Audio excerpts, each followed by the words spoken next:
Hello, everyone. It's Brian Beamish, the Canadian Rational Investor, CR Investor. Some of you know me as on Twitter and TradingView. And here we are. It's Monday, June 16, 2014. Been a funny weekend, I'll tell you that much, by crackers. But some good news, some bad news.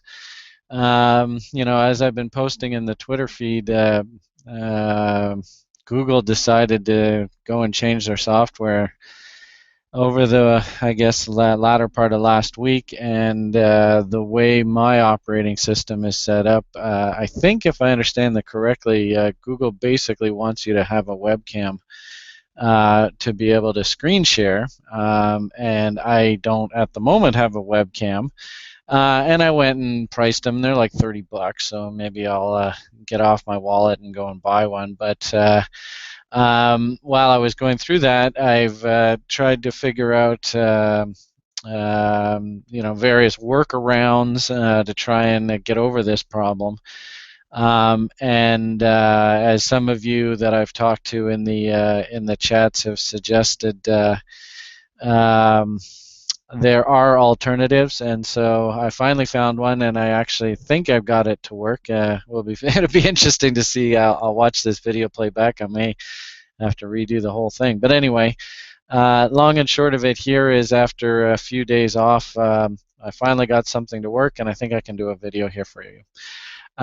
Because so much has happened over the past few days, it's probably going to be a little bit longer than normal. But I just wanted to review what I see happening on the charts, and we'll take it from there.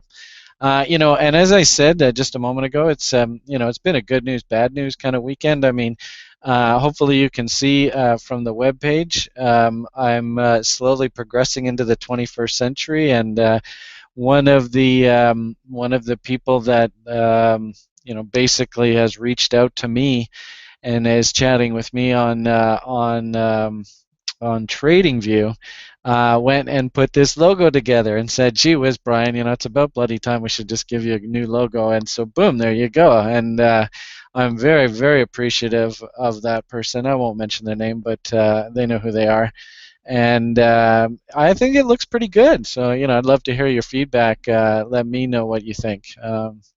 All right, and as you can tell, anybody who is following me on the Twitter feed, I've been chitter-chattering away, even though we don't have the daily videos. I have been doing lots of posts, and I must commend you guys. Actually, I'm quite impressed with the Twitter community.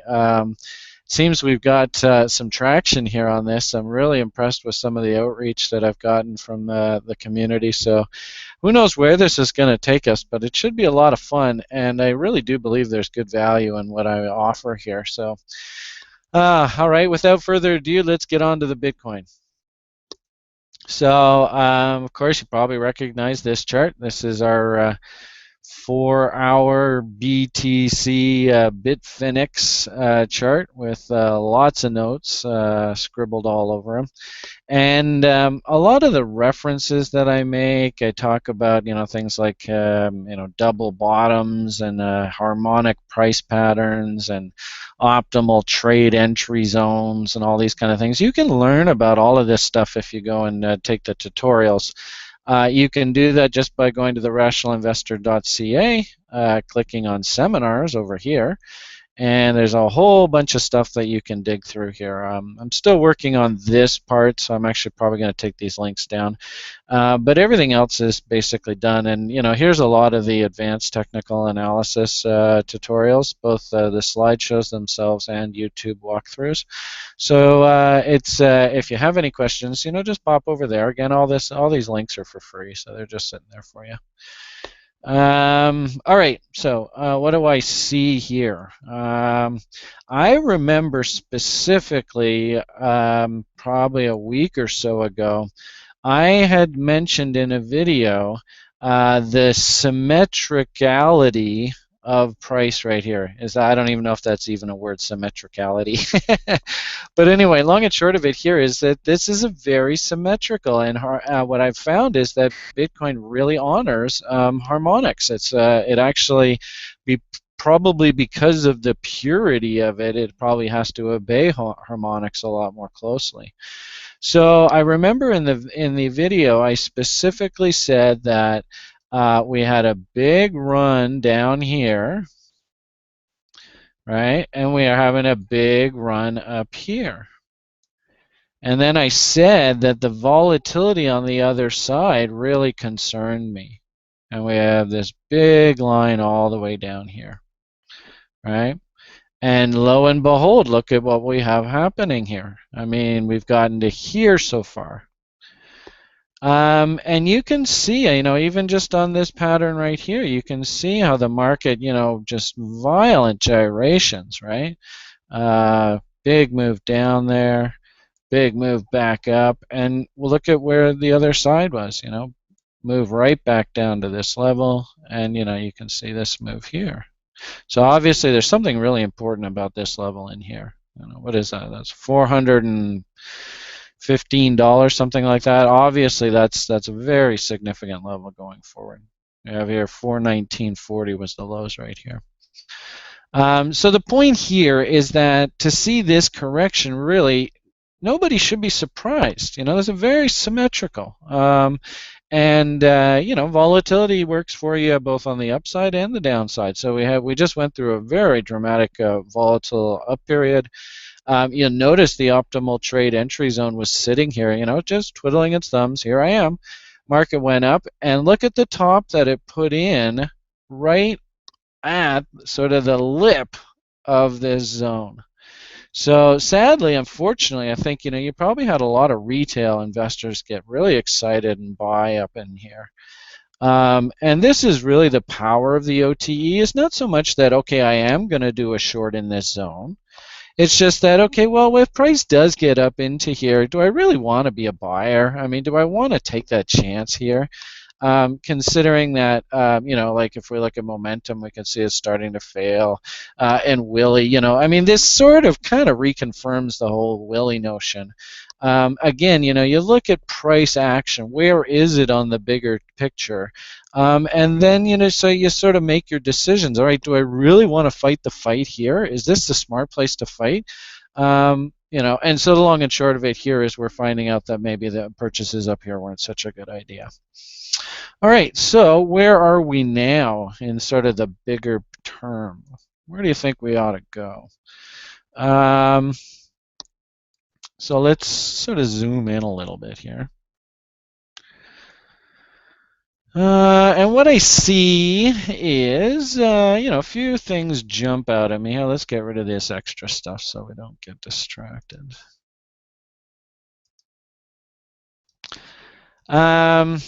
We see a double top within a double top. So we talk about market structure. So that's up, that's down, that's up, and that's fail.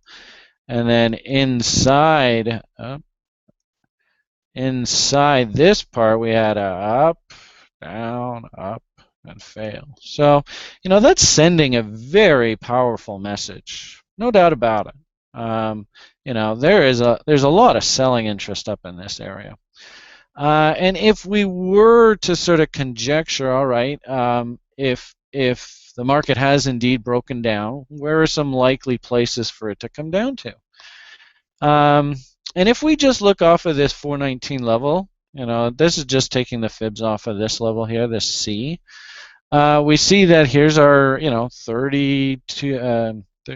What number is it? 38.2. Silly me. There's that fib. And here is our OTE long zone. Right? So if institutions were going to buy, where do you think they're going to buy? Yada, yada, yada. And sure enough, price came right down. You see that we actually came down and were initially rejected out of that 38.2, right back up to the moving average. And it's interesting as we sort of get closer to shorter term. I like the idea, if you're going to be playing a market, say with this trend breakdown, that kisses of this fast moving average are really good trade setups. You can see here's another one here. However, if we get a breakthrough and a close above, then it's potentially a trend change. So, that's one trading setup you might want to add to your repertoire going forward is, if we do get a confirmed market breakdown, and I was chatting with one person the other day who uses the ADX quite well, and I said, that's Linda Raschke's quote-unquote holy grail.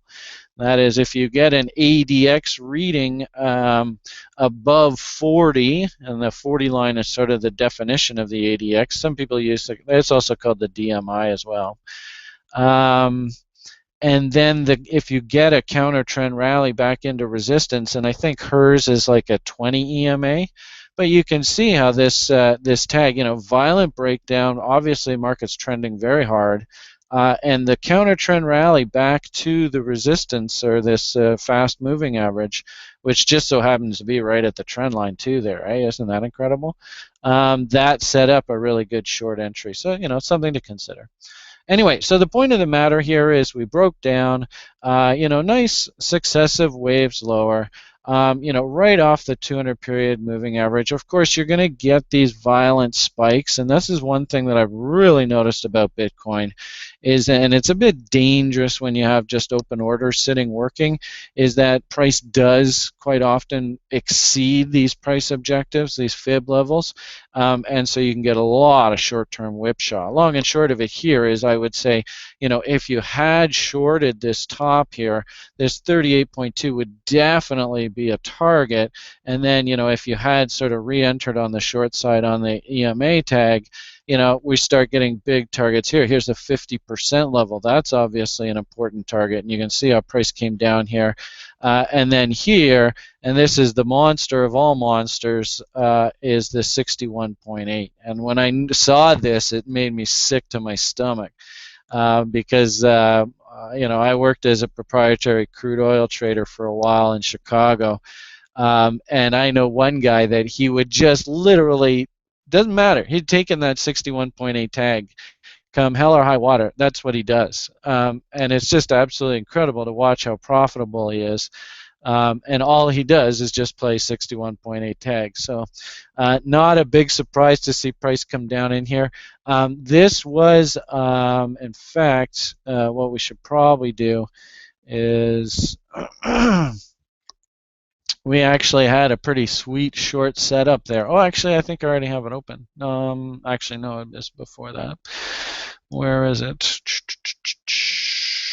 Geez, so much has happened here in the past 4 or 5 days, eh? It's enough to make you sick that Google Hangouts crashed. But anyway, all right. So on this price action, so here's the 38.2. I actually posted this 1 hour trade setup, and this was just 2 days ago. Holy moly, this is crazy! 2 days ago. All right, so you can see price had come down, and as we said, off of the higher time frame, that what number is that? 587-ish, whatever in there, was 38.2. So not a big surprise. We had a bounce off of it. And as I had written up here, this bounce actually set up because the market structure had this massive double top working, right? We have this top within a top. Market structure is extremely bearish, that any sort of counter trend rally back into resistance might very well set up a bought trade. And that's basically the principle of the bought, is that you wait for market structure to break down, and double top within double top is. And this is, so you can go to this document at any point in time and read up on it. Look, there's a whole bunch of people already there. This is basically what it is. It just sort of walks you. This is just a nice simple slideshow, and it walks you through how this setup works. So long and short of it here is we produced a production. I don't know what you call it. I'm not going to say recommendation, because really what it is just my commentary, right? You do what you want. Yeah, see, there's the link to it there, right on this thing here. So you could go to this TradingView one, or you can just watch it off of the YouTube links that I've posted. and the Google Drive links. Anyway, so long and short of it here is this is a bearish ABCD, A, B, C, potentially target D there. The bearish block comes alive. Very simply put, the 25% level of this ABCD pattern is your entry. If it hits 50%, then you want to move your stop to break even. If it hits 66, you want to move your stop to trailing to the second previous high, unless that's higher than break even. So in essence, if the market's cascading its way lower, then you put it at the second previous high. And finally, or you can just do trailing, like crude oil, for example. When I use this trading crude is so volatile that it could literally pop 50 cents in a half an hour. So I would have a trailing stop of like about 10 to 15 cents, somewhere in there. And if the market did back up 10, 15 cents, I'd just take profits. But, that's very individual. And keep in mind, trading is all about individuality. I know some people that just literally have gotten rid of this move stop to trailing. And their attitude is, look, just play the bear ABCD. And if your stop to break even level is hit, so that means basically you entered at the 25% level. If it cranks down to here or even down into here, and it works its way back to break even, well, so be it. Then you just get out at scratch. The odds are that it's going to hit this D target. So all of that said, oh boy, that was a mouthful. Let's go see what happened. So price did rally, and then boom, it broke down to new lows. And what I thought was really interesting was that basically those lows were the target. So we look at this, boom, boom, boom, and watch this. It's just absolutely beautiful. Boom, came right down, and one candlestick went down and hit that target just so violently. So you can see, stop to break even level was hit here. Stop to trailing level was hit here, and you can see that the market actually opened up here. Second previous stop would be up here, but because our stop is at break even, no big deal. We just leave it there at break even, and went straight down, hit a low of 522.15. So 522.15. You can see that the target was 522.86. Just absolutely incredible. Now, here's the tricky part about playing unregulated markets. I mean, the bottom line here is that there's no guarantee that I should have gotten a fill down there.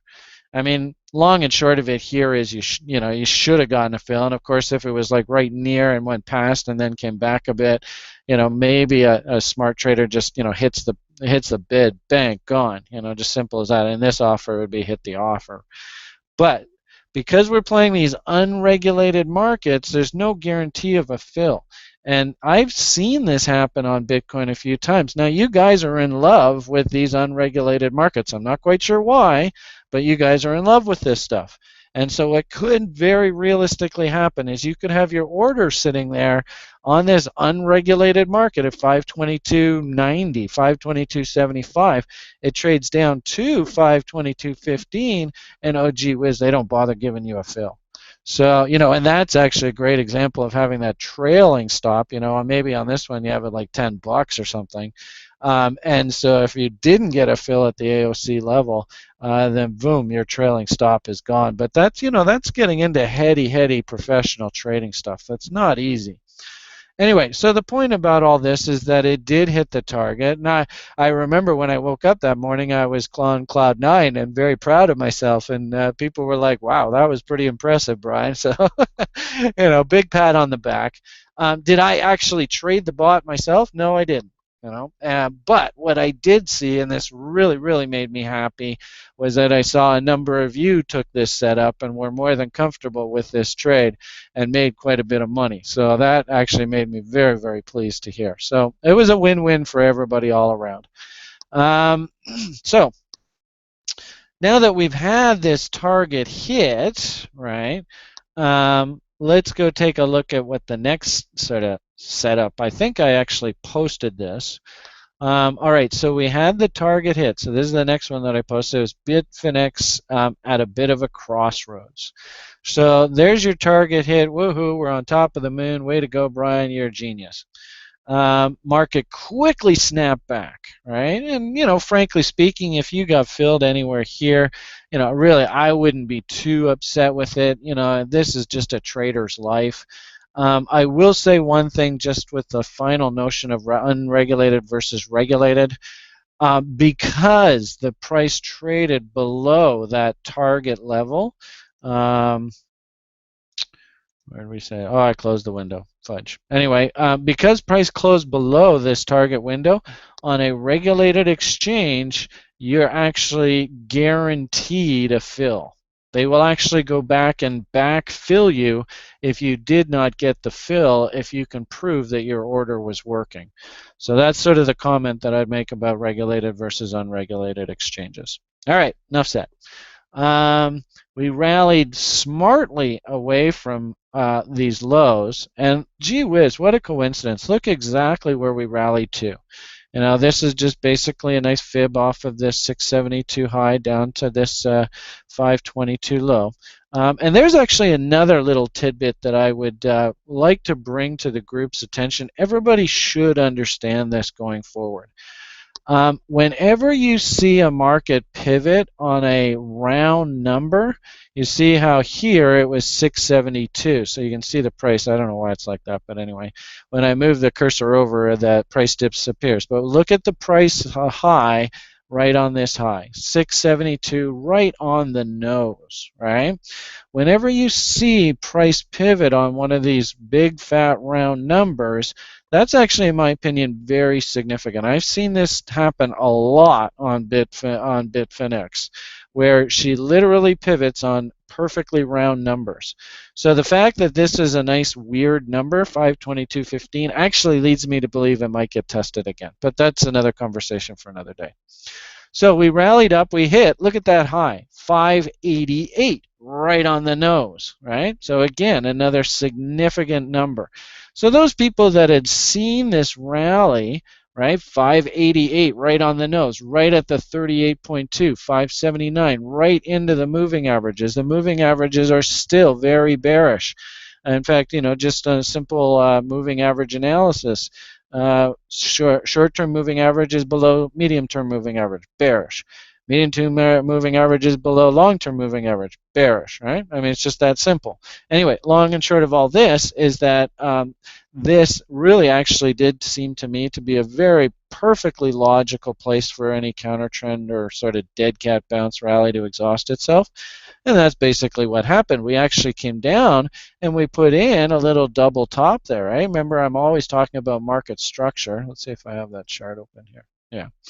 And look at what we got here, but we'll get to that in a bit. So you see market structure here, right? Check this out, right? We went up, came down, went up, didn't make a new high, and then down. All right, so that's an M. Ugh, we hate M's. M's are awful. If you're a bull, if you're a bear, they're wonderful. Anyway, so point of the matter here is we got another bearish bot set up here. Let's see if I have that one. All right, so this is 620 rally high up here, down to the low, this low here, 522. And the counter trend rally peak was to this 588 level, big fat round number, right? So the bearish bot implied A, B, C, D, a target of 485.81. So we gyrated around here. The short level, 562.45, you can see the double top basically came right off of that level, eh? Looks like the double top breakdown was from 576, 575.99. I saw what we got there? 567.01, right? So 562.25, you had lots of room to get in on that short. And it came, I thought this was really interesting. We had basically a battle of wills here. So you have a bearish bot working and short from the double top breakdown, stop up here, and that makes perfect sense. And the question here is if this was indeed a new leg lower, we had a problem. All right, you have this, see this green line here that's trending down.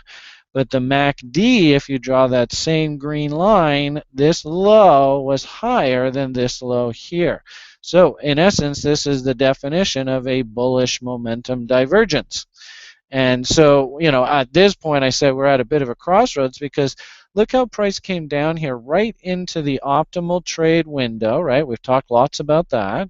And reversed violently off of the OTE. And as a crude trader, that used to be one of my trading plans is you just buy the OTE sweet spot and you don't even care. Just buy it. Doink, bought it. So I mean here, the sweet spot was at 58 and the low was 50. So you took 8 ticks of heat. Big deal. so bullish momentum divergence, right? Willie got a little stupid here just briefly, right? Did we? Minus 82. Yep, there he is. Stupidly oversold.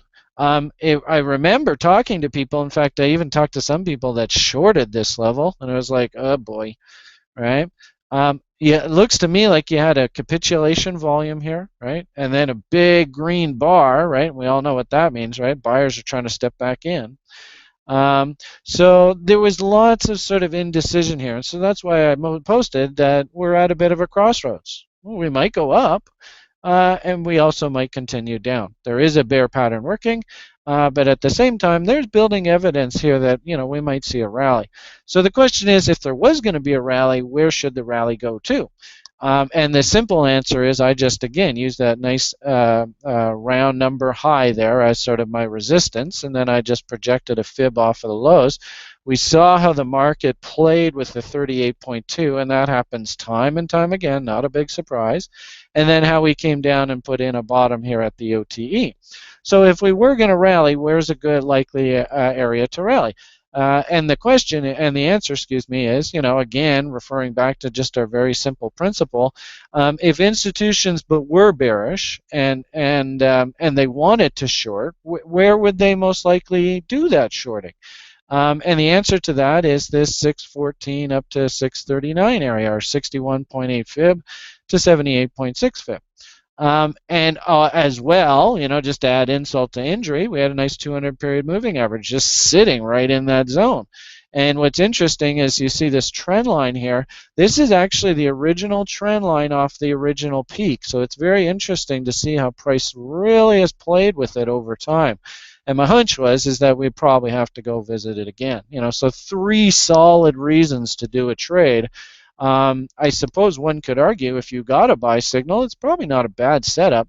As I've counseled time and time again, I'm dealing with a very, very small amount of coins.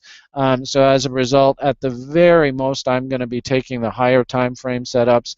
I can't simply take these shorter frame setups. It's just economically not viable, and my risk threshold, I end up breaking my rules. So frankly, I can't do it. Anyway, long and short of it here is there was a potential setup both directions. I mean, you could argue that this could have very easily gone parabolic lower and hit this bear ABCD target, which the trade was actually on. And you could also argue that if you did get a bottom, we could get a nice rally up into here. So I said it's about a bit of a crossroads. All right, moving right along. What happened? All right, so it turns out we did have a nice rally. Let's see how we're doing on the. Yep, okay, everything's fine. And now looking at the price action, a lot of things that we sort of conjectured sure are making sense. So I think this was 3 hours ago. Let's make sure because I've been talking for a while. Might have been longer. Oh, yeah, it's still 3 hours. 3 hours ago, I posted the dead cat bounced. But now what? All right, so, if we take a look at those original levels, and what's interesting here is when I drew this chart, I used that original top, 685. But remember looking back at original fib off of the original high 685, and Again, remember we talked about big fat round numbers. Look at that, 685. So again, big fat round number, that should have spoke volumes to you. But anyway, so the point here is for this chart that I did 3 hours ago, I used that high, 685. So you'll notice that these OTE zones are a little bit expanded, but I'm wondering now whether maybe that was a bit foolish, because you see that the 672, right, the 61.8, 614.76. By expanding this range, that 61.8 went up to 622. But look at this top. What's this high here? 612. So really, that's very, very close to that 61.8. So interesting. If you use the high, and then also too, you look how the 200 period moving average and this trend line are just sitting right there. Isn't that incredible? So I still think we had a little bit of impetus to see it moved a little bit higher. We also had this key high here, 620. It seems to me that needed to be tested. I suppose you could argue that that's one of Andre or Flibber's big battle points right there. So that's a level that I would be very interested in. So I guess what I would say is let's take sort of the average between this 61.8, 614 and this 61.8, 622. So halfway between, we'll call it 18, somewhere in there. So somewhere in there is not a bad idea to be looking for a top. But let's take a look at some of the internal indicators at this point. So I said, the dead cat had bounced, and really that's basically what this is. You can see how the OTE zone, man, that was just a beautiful setup. And what I find really interesting here is on Phoenix, if you follow my, if you took my fractals tutorial, which I'm pretty sure I have in the links, that's candlesticks, this tutorial right here. If you take that tutorial, you'll learn about fractal patterns. And I found it really interesting if you can zoom in on this on the video. Let's see if I have that chart up here.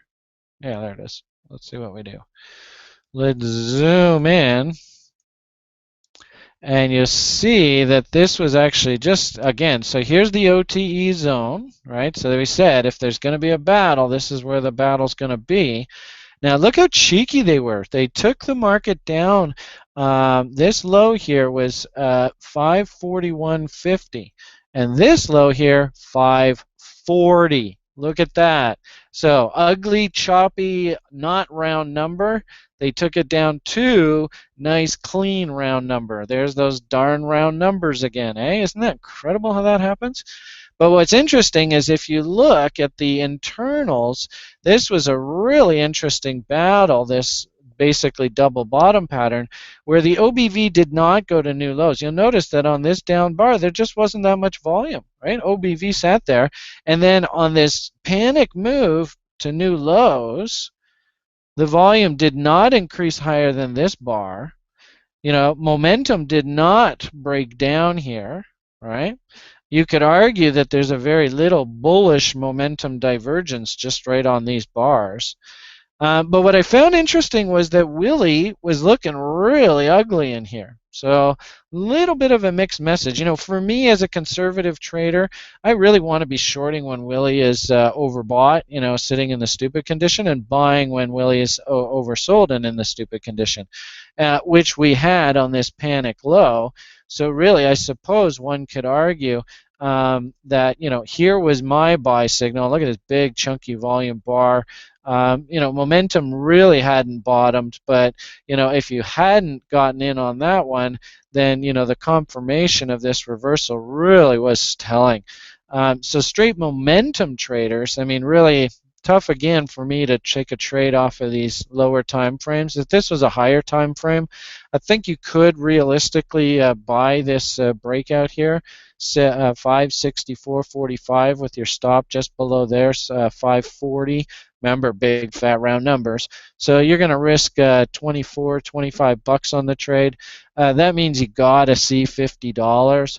So 564 plus 50 is like what, 514? And what a coincidence! Isn't that what we're shooting for here?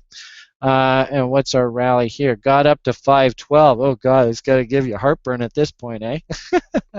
Anyway, long and short of it here is this battle that we knew was being waged, remember BTC at a crossroads, it resolved bullishly. And I think you can make the argument off the lower time frames that you got a pretty half-decent little long setup in here, this double bottom pattern. You could also argue, too, that this is the fractal, and that was the reference that I was making to my course material in the seminars, and the candlestick tutorial is where you had this down bar, then the next bar, huge, this is what's called a hammer, right, where price basically opens up, spikes lower, and then violently reverses to close positive. That's called a hammer. So very important that you remember that candlestick pattern. Next bar, very small inside this range, sets up a high and a low. I suppose you could argue this is a nice little doji right here, right? And so the fractal pattern is confirmed on a move through this third bar's high. And that high is 557. So you could even have gotten a better fill from this 564. You could have bought it there 557, 558. Of which your stop I think probably has to be that fractal low, so that's 18 bucks, and double that is 36, and 36 on top of 558 is what, I guess about we'll call it 40. What the heck? So that's basically 600 bucks, eh? So that's not a bad trade. You would have gotten a nice fill in there. So yeah, there was a long setup here. Not bad. I have to concede that. So all those that did take that long, way to go. Woohoo, party. All right. So we had this resolution. Market's rallying up. Now we're starting to get up into resistance. There's problems starting to develop. Kind of like, we looked at that 4-hour chart. Where's the 4-hour one? Did I get rid of it? Here. And, when Willie is stupid up here and we have bearish momentum divergences and big down bars, and we're above the OTE or even in that area, does it really make sense to go and be a buyer up in here? And I think the answer, just simply put, is no. And I think it's sort of the same sort of thing that we're seeing now, is that market rallied up, right? We are now on this rally. You can see this high here, right, is higher or is lower in price than this high here, but look at momentum. Momentum here is higher, but then it goes lower. So this is now what we call a bearish momentum divergence. So basically the exact opposite to what we saw happening about 20 minutes ago when I was talking, but what happened through here. So we have a bearish divergence. You can see that the momentum reading had gotten very far away from the longer period trend line, and so really a move back down to the trend line shouldn't be too unexpected.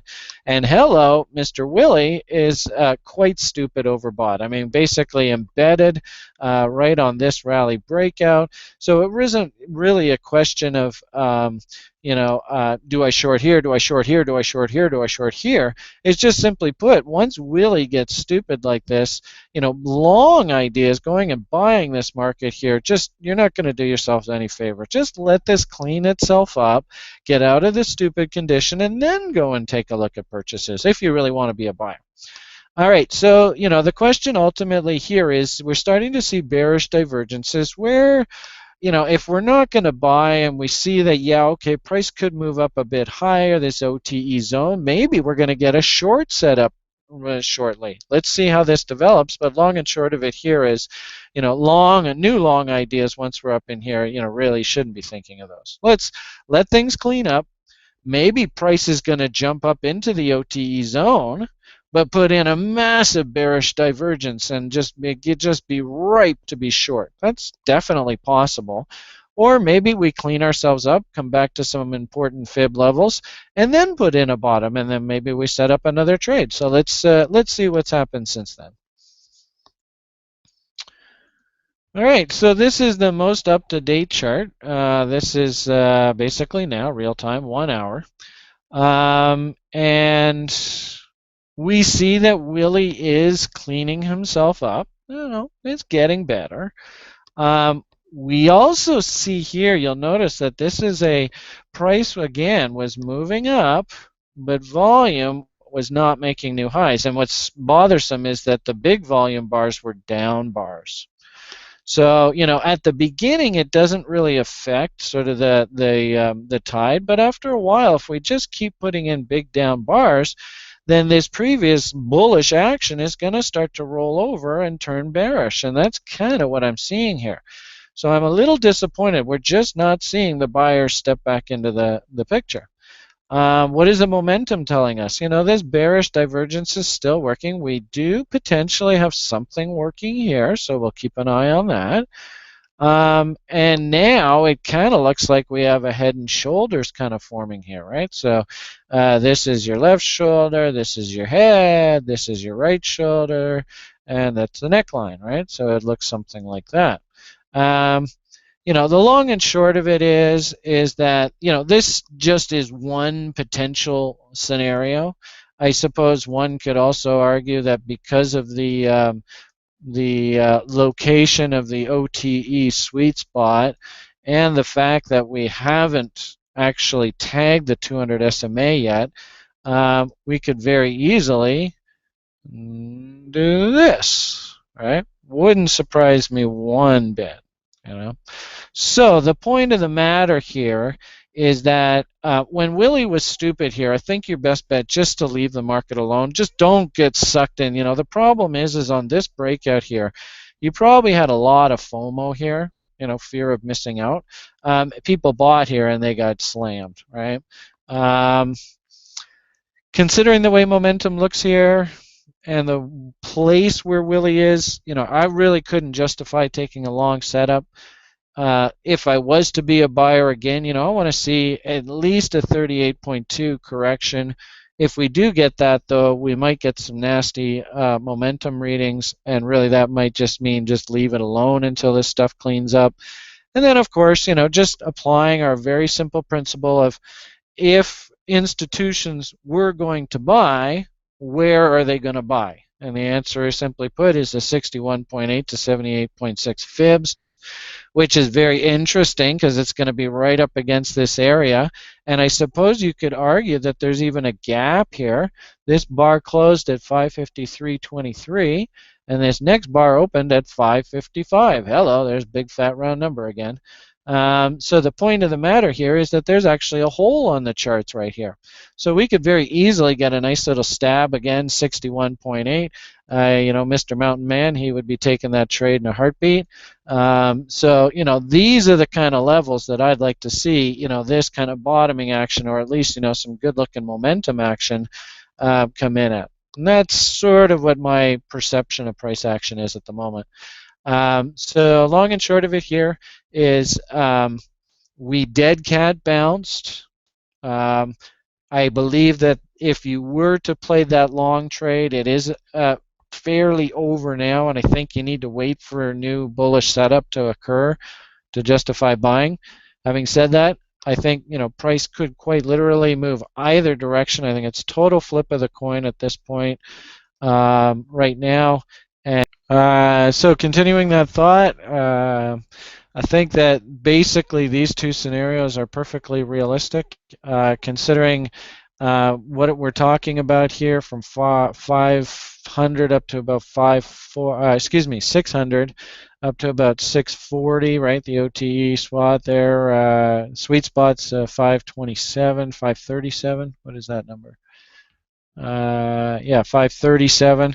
And then the OTE long sweet spot right now is about 550.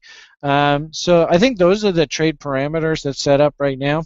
You know, sadly, because my account size is relatively limited, and hopefully with your guys' help, that'll change. We do have a new website we're kicking around. I think it's going to be totally awesome, and you guys will really love it. But anyway, we'll get to that. And of course, thank you so much for all your donations. You know, I totally appreciate that. Basically, that's given me the limited purchasing power that I have. Basically, I'm sitting on about, I think it's 0.823 or something like that, Bitcoins at the moment. And basically, I'm going to trade the higher time frames off of that. You guys keep giving me donations, so I'm not quite sure what my average cost is. I'm going to have to go and figure that one out. Anyway, that's full disclosure, just so you understand. You know my trading rules, right? So you know that I really don't want to take more than 5% risk on any one trade of my overall portfolio. So I think realistically, to trade this thing, you need about $2,000 or $3,000 worth of equity, right? And then you can risk, if you have 300, then you can risk 150 bucks on a trade, which isn't a bad number. Anyway, so the point of the matter here is. I think the current trade location is tough. This is, I think, the two scenarios that you're looking at, and either one could play out over the short term, in my opinion. So let's finish off today, and this has been a fairly lengthy video, and I hope all of you have enjoyed it. I've thrown a lot of stuff at you. So if you need to pause it through the video playback, by all means, that's perfectly fine. Take a break. I suppose my voice can get a bit annoying after a while too. But let's finish off with just sort of a glimpse at the higher time frame. So this is where we sort of started, and what our sort of strategy is here going forward with the higher time frames. We talked probably a little while ago, and you probably read my publications, where we had this fairly substantial bullish ABCD pattern play itself out, and I would argue that the bullish ABCD price pattern plus the OTE short sweet spot, i.e. the previous significant high, was right here at 719, right? 719.25. This was, and I suppose you could argue the distance away from the 200 period moving average. This was a lot of sort of anecdotal evidence that, purchases up here just probably weren't the best idea. All right? I mean, that's I think the simple message that we take away on the higher time frames. We're not at sort of one of those simple places where either it's, simply a buy or simply a sell. We're at an interesting place on the charts. You can see that when price dipped right down into the OTE zone, just very briefly here on that panic dump, there probably were some very serious players that were willing to buy these levels. Right now, unfortunately, we're fairly far away from that zone again. And if you just draw the simple trend line off of the tops, you can see that that's exactly where we're playing with right now. So, the long and short of it here is that had you had open orders at that 61.8 or in that area, you were given probably a pretty darn good buying opportunity. Myself, I would prefer that we start putting in these sort of, as opposed to these M tops, let's start putting in some nice, let's say this is our low, let's start putting in some nice W-ish pattern, right? And then moving higher. And let's also, at the same time, why don't we get greedy? Let's look for a little W inside this pattern here to actually give us our trigger to take a trade off the higher time frames. That's sort of how I'm looking at the market right now. The lower time frame players, they're rocking and rolling. I think there was probably a pretty sexy little buy signal in here. We even came up with the fractal low. The fact that this neighborhood was, 200 period moving average, 61.8 top of the OTE, there's the 50% level. I mean, new shorts at this level this area were not smart at all. Lower time frame players looking for a bounce, just what we call the dead cat bounce. That wasn't a bad idea, and it looks like it's paid off nicely. Jumping into a new trade at this point, I think you're basically just flipping a coin. And I would argue that rallies, if you got lucky and you did get the rally because you bought here, be very, very careful, because I mean, I suppose one could argue that we potentially have this sort of bullish ABCD pattern playing out. So one could argue that wherever this correction is, I mean, let's say hypothetically we get a pullback to the 38.2, just hypothetically. Well, that puts this bull ABCD target right at that 78.6 fib, right? Let's say, hypothetically, they bring this rally back down to the 50% level. That's the 50% fib there. That takes us up into this OTE sweet spot, right, which is sort of the level that I just drew. So long and short of all that, I mean, and the market's going to do whatever the market's going to do, if this is the low and they turn the market up here, well, that paints a target just above the OTE sweet spot or OTE zone and right above the 78.6. And if we failed off of that and came down and broke down, that would actually probably be very realistic because it's right up against these highs. Certainly not breaking out, right? The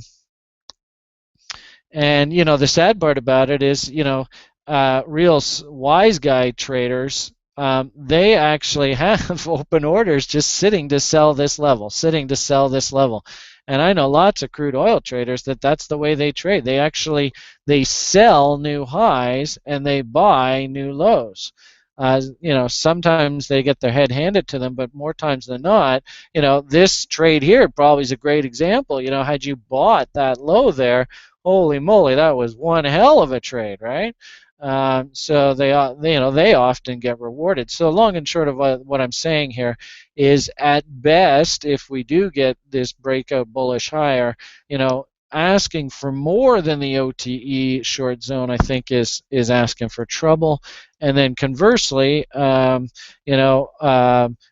gap right here off of this hammer right into the OTE long zone, to me, seems perfectly realistic too. All right, so I'm going to leave it at that. Keep in mind, I'm working with the Google Hangouts platform right now. I found this software that's free for use a little while. If I have to pay for it, then I'm going to have to pony up some dough, and I'll have to figure out where I get that from. Real pleasure being able to come back to you tonight and talk a little bit about the markets, and hopefully you guys learn a bit from these sessions, and you can prosper from it. And the great part about that is that I actually see people taking these setups as they're coming along, and that's beautiful to see. I absolutely love that. So way to go on taking good trades, having good solid trading plans. Wish me luck with my Google Hangouts endeavor, and if it's available and if I can make it work, there's no doubt about it, I'm going to come to you and let you know basically what I think, because you know me, I sure love to talk. All right, everybody, have a great night. All the best. Good luck in your trade. Go slow. Follow your trading plan, and we'll talk to you soon. Have a great evening, everyone. Toodaloo.